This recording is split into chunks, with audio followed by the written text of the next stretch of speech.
하나님께서 우리에게 사명과 목적을 주시고 오늘 이 땅을 살아가도록 하셨습니다. 항상 우리에게 믿고 맡기신 여러 가지 것들을 결코 가볍게 여기지 않고 주님과 동행하며 주님 주신 모든 것을 통하여 하나님의 영광을 드러내며 살아갈 수 있기를 원합니다. 아버지, 이 새벽에 하나님과 깊은 교제를 나누며 하나님과 사랑을 누리며 우리의 영혼이 주의 말씀으로 살아 숨쉬는 복된 시간 되길 원합니다. 하나님 없이는 단 하루도 살 수 없습니다. 저희를 붙들어 주옵소서.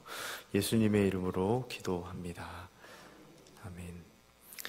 함께 보실 말씀 예레미야 22장 1절에서 9절 말씀입니다. 교독하여 읽고 마지막 합독하여 읽겠습니다. 여호와께서 이와 같이 말씀하시되 너는 유다 왕의 집에 내려가서 거기에서 이 말을 선언하여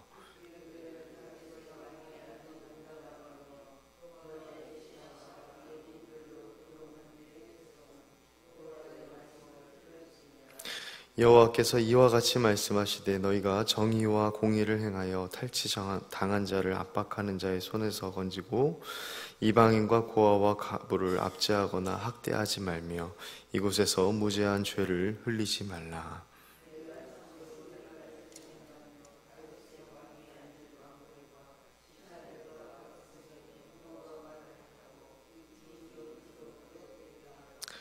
그러나 너희가 이 말을 듣지 아니하면 내가 나를 두고 맹세하노니 이 집이 황폐하리라. 여호와의 말씀이니라.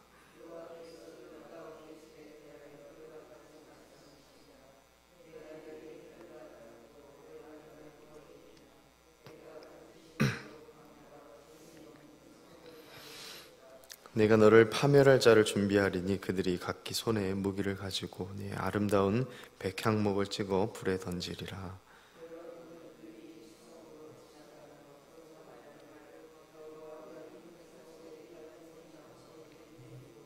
함께 읽습니다. 그들이 대답하기는 이는 그들이 자기 하나님 여호와의 언약을 버리고 다른 신들에게 절하고 그를 섬긴 까닭이라 하셨다 할지니라. 아멘. 오늘도 하나님께서 귀한 말씀으로 우리를 깨우셨습니다. 바라기는 오늘도 하나님의 말씀으로 시작하시고 하나님 말씀을 기억함으로 하루를 마무리할 수 있기를 바랍니다. 오늘 본문의 시작인 22장 1절부터 우리가 다음 장인 23장 8절까지는 다윗 왕조로부터 이 유다의 마지막 왕들, 이 마지막 왕들에 이르기까지 하나님께서 마지막 왕조들에 대한 선포, 그리고 장차 새로운 왕, 곧 의로운 가지를 보내주시겠다라는 구체적인 다음 하나님께서 행하실 일들에 대한 일을 다루고 있습니다.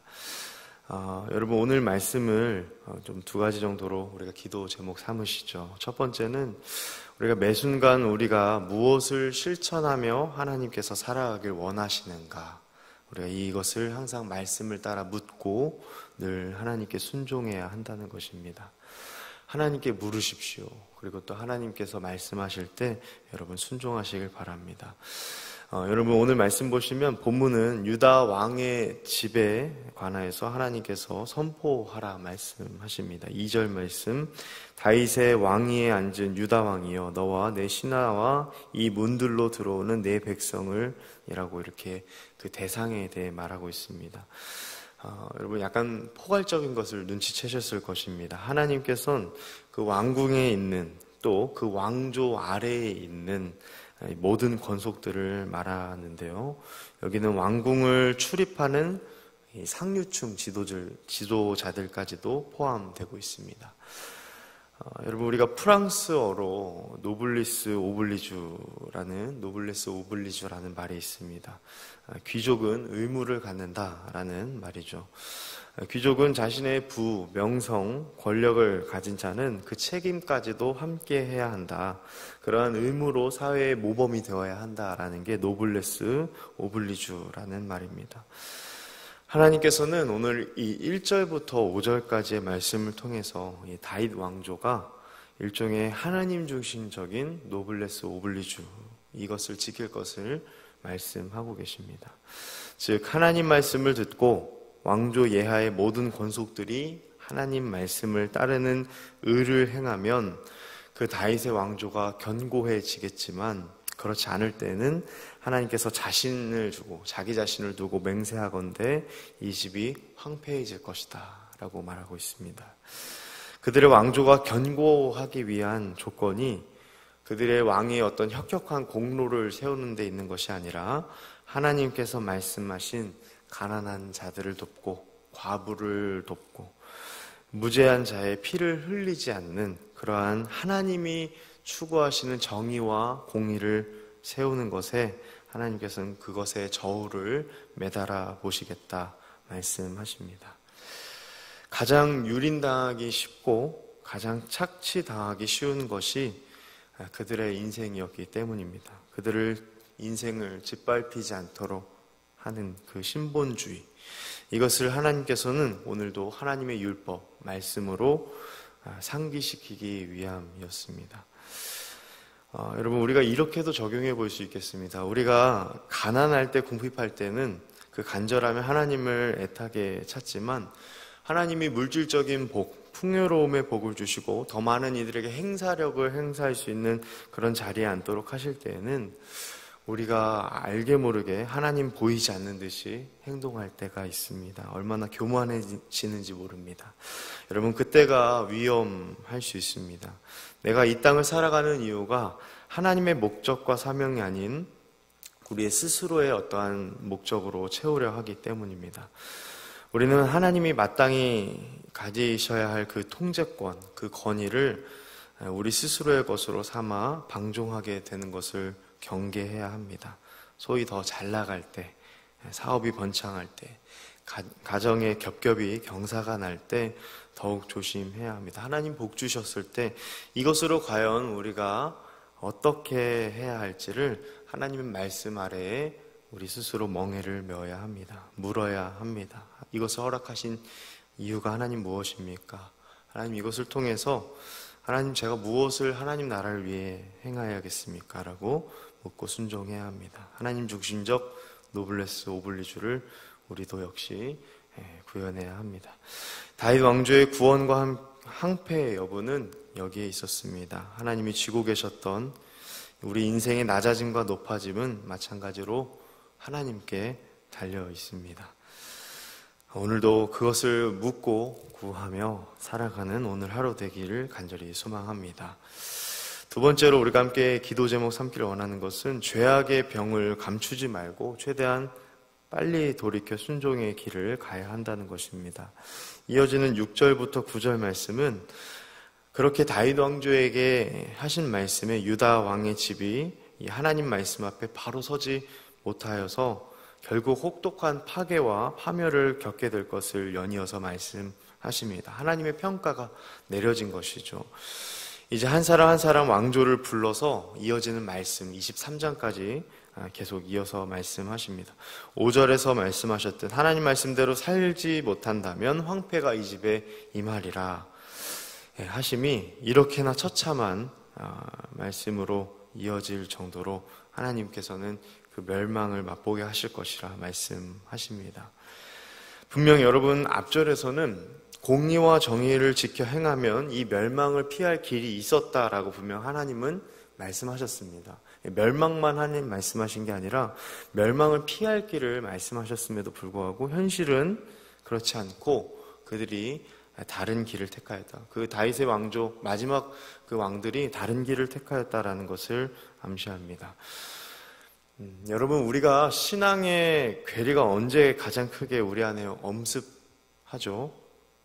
우리가 신앙적인 이상, 우리가 바라보는 목표가 크지만 내 현실은 그렇지 않을 때 여러분, 우리는 굉장한 괴리감을 느끼고 신앙의 비참함을 느낍니다. 제가 사역하기 전부터 해서 지금까지 사역하기까지 특히 젊은 남자 청년들이 거의 병적으로 힘들어하는 것, 여기에 병적으로 힘들어하는 것을 너무나 많이 봐왔습니다.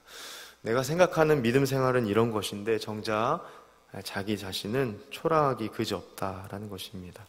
겉모습만 보면 참 신실하고 아무런 문제가 없어 보이는 그 사람도, 그 청년도 결국 마음의 그 골마 터짐을 보면서 그냥 아무렇지 않은 척 예배 자리에 앉아 있을 때 자기 자신이 너무나 크게 무너진다, 이런 고통을 토로한 적이 있습니다.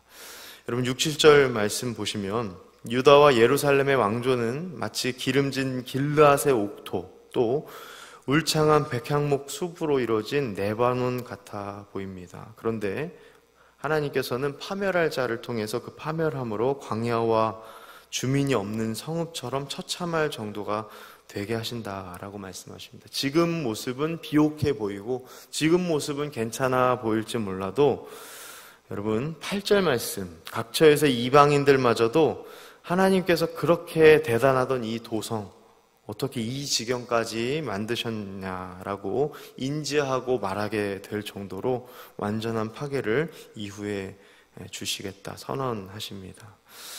여러분, 우리는 죄악의 병을 애써 감추려거나 아무렇지 않은 척하려는 내 안의 시도를 멈추어야 합니다.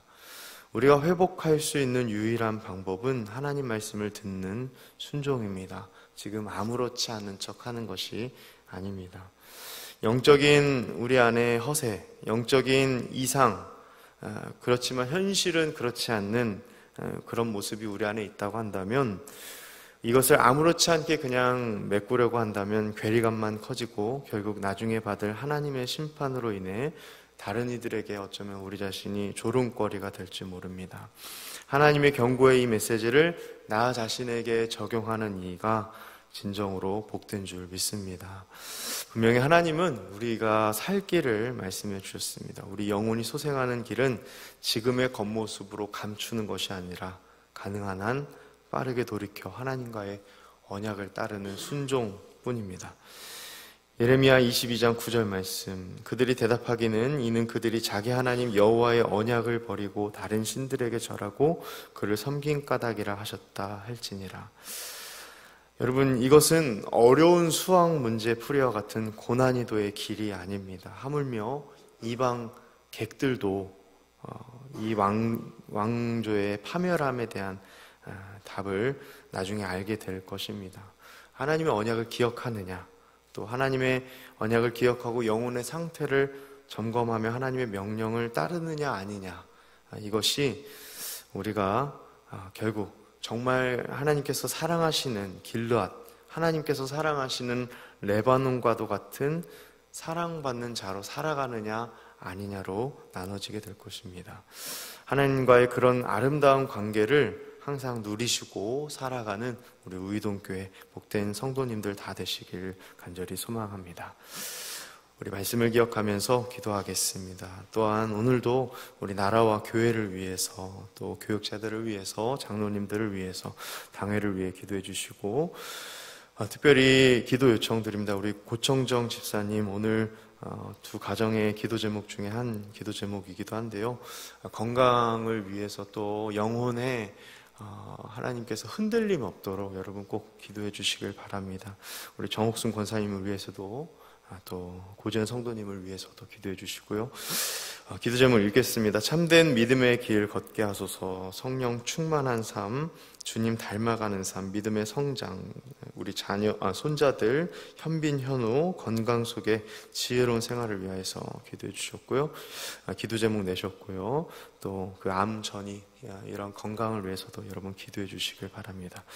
우리 박효분 집사님, 주님과 함께하는 가정 되길, 말씀 안에 순종하고 감사하는 삶이 될 수 있도록 우리 두 가정을 위해서 특별히 오늘 이 시간 이 새벽에 기도해 주시길 바랍니다.